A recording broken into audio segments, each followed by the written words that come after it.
Last week you saw my video for Survivor. I ended up taking the New England Patriots in both. Now I'm up to week 5, which is a very tough week for Survivor. I need some help from all of you out there. Comment below the team you would take. We're going to go over all the games right now. So far, the teams I've used: Arizona Cardinals, New England Patriots, Seattle Seahawks, and the Jacksonville Jaguars. And then in my second entry, the only thing that's different, I took the Denver Broncos in week 1 instead of the Jaguars. We're looking at the games. The biggest spread this week is the Detroit Lions. The only issue with that, the Lions do play 2 Thanksgiving Day games. Let's look up, there's 2 short weeks in Survivor, Thanksgiving Day and Christmas Day. And those are considered their own weeks. Thanksgiving, there's only 4 games to pick from. Christmas, there's only 3 to pick from. So they play on both those weeks. They play the Packers on Christmas at home, which is tough. And then they play Minnesota, which is also tough on Christmas Day. A lot of people are going to want to save the Lions. But for me, they're the team that I might end up taking. I want to look at Pool Genius for a second. On Twitter, if you don't follow them, they put out the projections each week for what they think the percentage owned is going to be on each team. And I think the Detroit Lions was actually pretty low from what they... Here's the projections right here. 16%, 32% they have to be on Arizona. Arizona's -7.5, I believe, at home against Tennessee.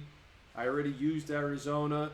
And I'm also hoping that Tennessee can flip the script and eventually win a couple of these games to knock some people out. I don't really like betting against them because I do think they're going to put it together within the next couple of weeks. They have Indianapolis at a 25% clip being used. Indianapolis is playing the Raiders at home, coming off a tough game against the Rams that they probably should have won. They're -7. Vegas has not been that great this season. They played a crazy game against the Bears last week, pretty tight. A lot of people are going to use the Colts, but I think there's going to be better spots for the Colts. I don't think the Raiders are that bad of a football team under Geno Smith and Pete Carroll. I don't think they're as bad as people think. So we got those. And then Buffalo.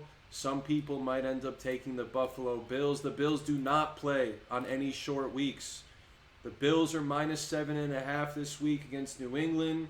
They've been destroying divisional opponents for a long time, ruling the AFC East, That game is on Sunday Night Football, though, and the Patriots have been playing good. Carolina, they destroyed Pittsburgh. They should have beat them, but they had a ton of turnovers to lose that game. New England's actually a lot better with Mike Vrabel and Drake May in year 2. They're not that bad. And then some people they have projected to take the Rams. They're at home, -7 against San Francisco. I think I might possibly put one entry on that. Right now, I'm leaning Rams or Lions. The problem with the Lions is they play on both short weeks, but they are -10 this week against the Bengals, who have been struggling. Let's look at some other games. Dylan Gabriel just got announced the starter for the Cleveland Browns. Minnesota's -3.5. I don't know if I love that spot because you're in London. Things aren't the same. Minnesota's been in Europe for 2 weeks. They played against Pittsburgh and Ireland. Now they're in London. I assume they stayed there. Dylan Gabriel, I don't expect him to be any good. But Cleveland's defense is very tough. And Carson Wentz is likely to start that game. Minnesota's offense is probably going to struggle against Cleveland. I expect that to be a very low-scoring game, and so does Vegas. That's why they have the line set at 36. That has to be one of the lowest totals in a long time. If you guys are wondering where I'm looking at these lines right now, it's Bovada. They've been around a long time. They have Sportsbook, Casino, Poker. If you're looking for some more sportsbooks to sign up to, including Bovada, I put the link below in the description to Bovada and some other sports books I'm affiliated with some good first-time deposit matches.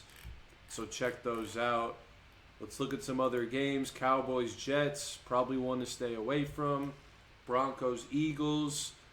That's a tough one. Broncos on a short spread, 3.5. You would think it would be more. Lamar Jackson's out right now, but I'm not going to take Houston on the road in Baltimore. It's an unknown. Dolphins, Panthers. If I could pick the winner of that game, that would be a great game to go with because you're not going to use these teams in the future. But Carolina's just not playing well enough for me to take them. I usually don't take road teams. I usually don't take divisional games. Those are my two rule of thumb in general.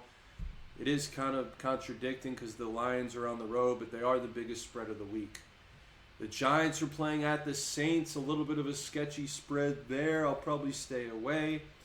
Seahawks, Bucks.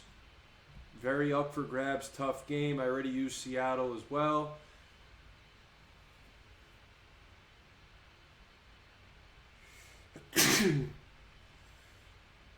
Commanders, Chargers, definitely a game to stay away from. The Commanders have the Cowboys on one of those short weeks. Probably save them for that. Kansas City, Jacksonville. I don't like taking close spreads on the road. Kansas City also plays Thanksgiving and Christmas. Right now, honestly, I'm probably going to go Lions in both, but it's tough. I don't know. What do you guys think? What would you do if you were me and you used the teams I've used? I have to start using some good teams eventually. I don't really want to use the holiday teams, but sometimes you have to. Let me know in the comments. I haven't locked in my pick yet for Survivor. When I do, I will be posting that on Twitter. So if you want to stay up to date on all my Survivor, it's YouTube and Twitter where I'll be posting my picks. Thank you guys for watching the video. Let me know who you would take. And let's move on to week 6 in Survivor.